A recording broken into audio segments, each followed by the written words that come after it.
નમસ્કાર વિદ્યાર્થી મિત્રો, આજે આપણે વિષય અંગ્રેજીની અંદર કક્ષા 8 માટે એક નવો ટોપિક શરૂ કરવાના છીએ, જેનું નામ છે WH ક્વેશ્ચન. આમ તો ટોપિક એકદમ સહેલો છે, પણ એકવાર વ્યવસ્થિત રીતે એને સમજવું જરૂરી છે. WH ક્વેશ્ચન એટલે શું? તો અંગ્રેજી ભાષાની અંદર જોઈએ તો બે પ્રકારના પ્રશ્નો જોવા મળે. એક કર્યા તે સહાયકારક પ્રશ્નો, બીજું જેને આપણે WH પ્રશ્નો અથવા તો બીજી રીતના કહેવું હોય તો માહિતી મેળવતા પ્રશ્નો પણ કહેવાય. બે પ્રકારના પ્રશ્નો આવે, એક સહાયકારક પ્રશ્નો અને બીજા WH પ્રશ્નો, જે આપણે અહીંયા અભ્યાસ કરવાનો છે. અથવા તો તેને બીજું માહિતી મેળવતા પ્રશ્નો પણ કહેવાય. હવે સહાયકારક પ્રશ્નાર્થ વાક્ય એટલે કેવા વાક્ય? એવા પ્રશ્નો જેના જવાબ તમે હા અથવા નામાં આપતા હોય, અથવા તો અંગ્રેજીમાં કહી તો યસ અને નોમાં જે પ્રશ્નોના જવાબ આપવાના હોય તેવા પ્રશ્નોને સહાયકારક પ્રશ્નો કહેવામાં આવે છે, જેના જવાબ તમારે યસ અથવા નોમાં આપવાના હોય છે. અથવા તો બીજી રીતના કહેવું કે જે પ્રશ્નોની શરૂઆત do, does, did, am, is, are, was, were, can, could, may, might, should, would, have, has, had વગેરેથી શરૂ થતા જે પ્રશ્નો છે તેવા પ્રશ્નોને સહાયકારક પ્રશ્નાર્થ વાક્ય તરીકે ઓળખવામાં આવે છે, જેના જવાબ તમારે ફક્ત યસ અથવા નોમાં આપવાના હોય છે. ત્યાર પછી આપણે જે શીખવાના છે તે WH પ્રશ્નો. જ્યારે કોઈ પણ પ્રશ્ન પૂછાય એનો જવાબ તમારે આપતી વખતે કોઈ માહિતી શું કરવી પડતી હોય? ઉમેરવી પડતી હોય, તો એવા પ્રશ્નોને WH પ્રશ્નો કહેવામાં આવે છે. એવા પ્રશ્નો WH બીજી રીતના શા માટે કહેવામાં આવે? કારણ કે એવા પ્રશ્નો જે બનાવવામાં આવે છે, પ્રશ્નની અંદર જે પ્રશ્ન બનાવવા માટે જે શબ્દો વપરાય છે તે શબ્દ છે એ WH થી શરૂ થતા હોય છે, તેથી એને આપણે WH શબ્દ પણ કહીએ છીએ. એવા WH શબ્દો ક્યાં ક્યાં? એમાં પહેલું હુ, જેમાં શરૂઆત WH થી થઈ. બીજું વોટ, જેમાં પહેલાં WH આવ્યો. વેન, વેર, whom,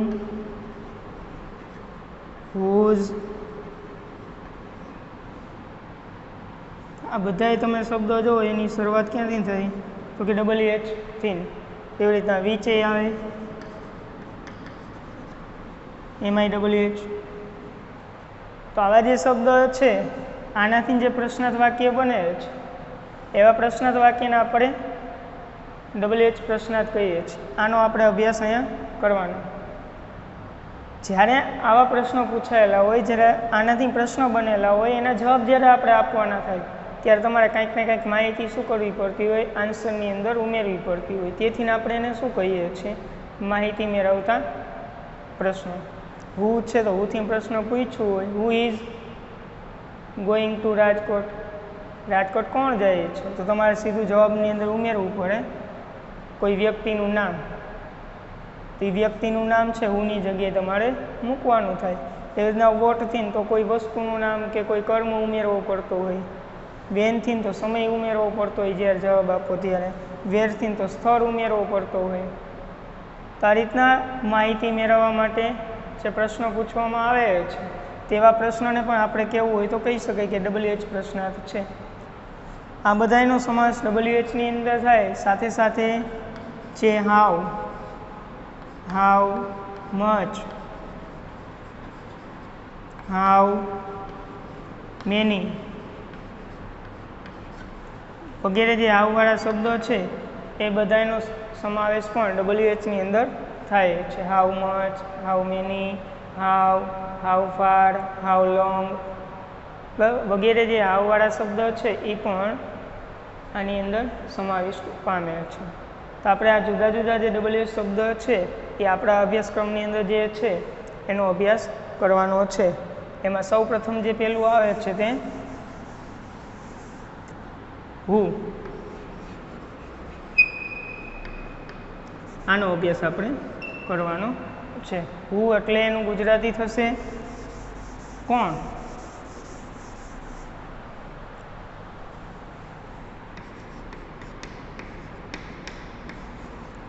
એનું ગુજરાતી થાય કોણ. હવે ક્યારે ઉપયોગમાં લેવાય? તો જ્યારે ક્રિયાને કરનાર ક્રિયા કોણ કરે છે તે જાણવા માટે હુથી પ્રશ્ન પૂછે.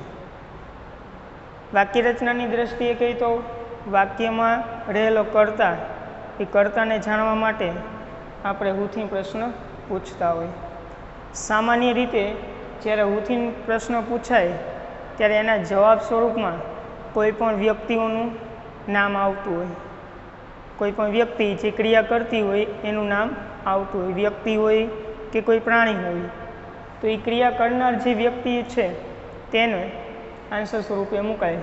જ્યારે પ્રશ્ન બનાવવાનો થાય વાત આવે તો જ્યારે કર્તાને દૂર કરીએ અને એની જગ્યાએ શું મૂકીએ? હું મૂકીએ એટલે આપણું પ્રશ્નાર્થ વાક્ય બની જાય. વાક્યના અંતે શું મૂકવું પડે? પ્રશ્નાર્થ ચિહ્ન. એની વાક્ય રચના આવી થાય.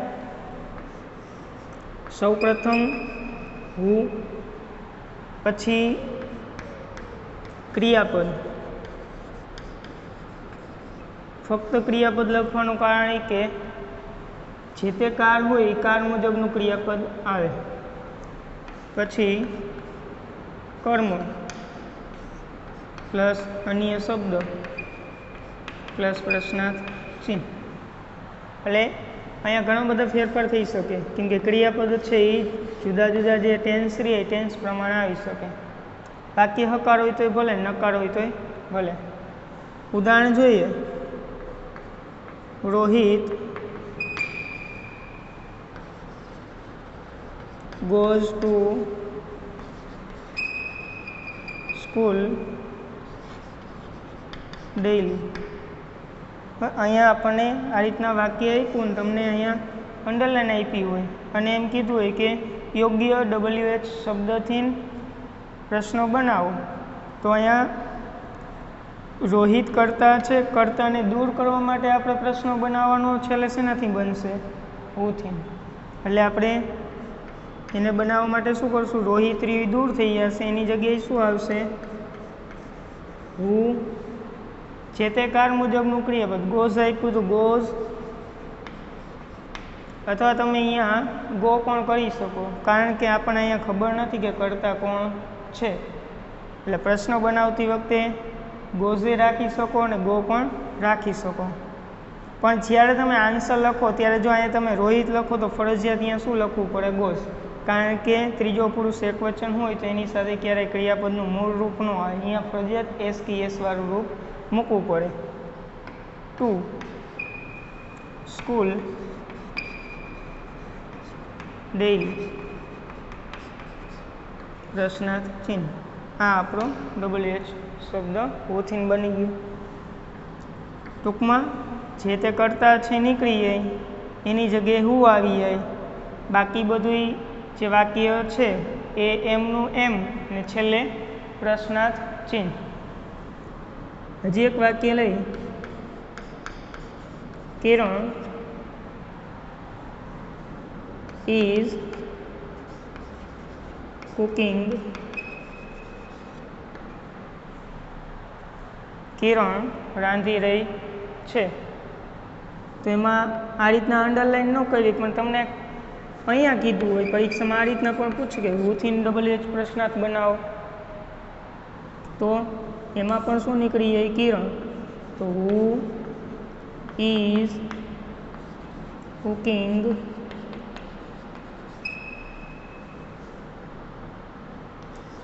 પ્રશ્નાર્થ ચિહ્ન કોણ રાંધી રહ્યું છે? ત્યાર પછી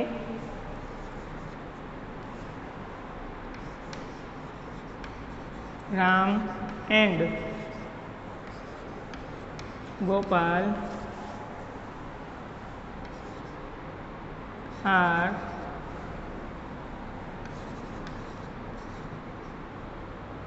રીડિંગ બુક્સ. રામ અને ગોપાલ ચોપડીઓ વાંચી રહ્યા છે. તો અહીંયા બહુવચનમાં કરતા આપ્યું તો આ બધું નીકળે. એવું નહીં કે એક રામ જ નીકળે, આખે આખો કરતા આપેલો હોય તો બહુવચન કરતા હોય તો એ બહુવચન કરતા નીકળી જાય. તો આખે આખું હાજરી નીકળી જાય, એની જગ્યાએ શું આવી જાય? હું. હવે આરનું આર લખો તો વાંધો નહીં, પણ મોટા ભાગે આપણે એનું શું કરી નાખીએ? ઇઝ, કેમ કે ઉની સાથે ઇઝ આવે. હવે જ્યારે એનો આન્સર લખશું ત્યારે આપણે ઉની જગ્યાએ પાછું શું મૂકશું? તો કે રામ એન્ડ ગોપાલ. તો અહીંયા પાછું ઇઝનું શું કરવું પડશે આપણે? આર. Reading books. તો આ રીતના પરીક્ષાની અંદર આ રીતના પૂછે. બરાબર. બીજું કે જેમાં એક નામ આવે એ નામની જગ્યાએ સર્વનામ પણ આવે, તો સર્વનામ દૂર થાય અને એની જગ્યાએ હુથી પ્રશ્નો બનાવી શકાય. જેમ કે હી પ્લેઝ ક્રિકેટ.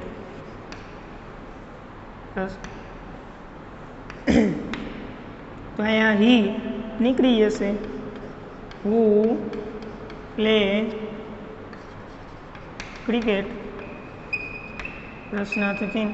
ક્રિકેટ કોણ રમે છે? તો આ રીતના સર્વનામ નીકળી જાય અને નામ નીકળી જાય.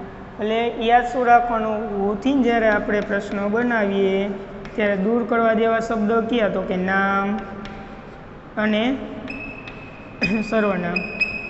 નામ તો કોઈ પણ હોઈ શકે. સર્વનામની અંદર કયા? તો કે કર્તા વિભક્તિના જે સર્વનામો છે તે નીકળે, જેવા કે I, we, you, they, he, she, it. આ બધા કર્તા વિભક્તિના સર્વનામો છે એ દૂર થઈ જાય. એની જગ્યાએ હું મૂકી દેવાનું. ક્રિયાપદનું જે યોગ્ય રૂપ હોય કાર પ્રમાણે મૂકીને, કર્મ મૂકીને અન્ય શબ્દ, એટલે બાકીનું વાક્ય એમને વાક્યના અંતે છેલ્લે પ્રશ્નાર્થ ચિહ્ન મૂકવાથી આપણું WH પ્રશ્નાર્થ હુથી વાક્ય બને.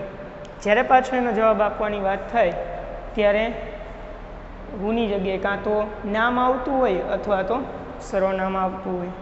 પ્રશ્નાર્થ વાક્ય બનાવવાનો અર્થ કે જ્યારે પરીક્ષાની અંદર આપણને હુથી પ્રશ્નો ગમે ત્યારે પૂછાયેલ હોય તો આપણને એ ખ્યાલ આવવો જોઈએ કે હુના સ્થાને કાં તો નામ આવતું હોય કાં પછી સર્વનામ આવતું હોય. મોટા ભાગે તો નામ જ આવતું હોય, સર્વનામ ખૂબ જ ઓછું આવતું હોય, અને એ પણ કર્તાના સ્થાને હોય. એટલે ધ્યાન રાખવાનું. એટલે જવાબ આપતી વખતે પણ આપણને જવાબ આપતા વ્યવસ્થિત આવડે. ત્યારે શું કરવાનું? તો હુની જગ્યાએ નામ મૂકીને બાકીનું વાક્ય એમને છેલ્લે પ્રશ્નાર્થ ચિહ્ન હોય એ શું થઈ જાય? નીકળી જાય. તો આ આપણું હુવાળું. જો ન સમજાણું હોય તો ફોન કરીને પૂછી શકો. આ સિવાયની બીજી હું એક્સરસાઇઝ તમને હુથી વાક્યની આપીશ લેસન સાથે, એ તમારે મને કરીને મોકલવાની રહેશે. આભાર.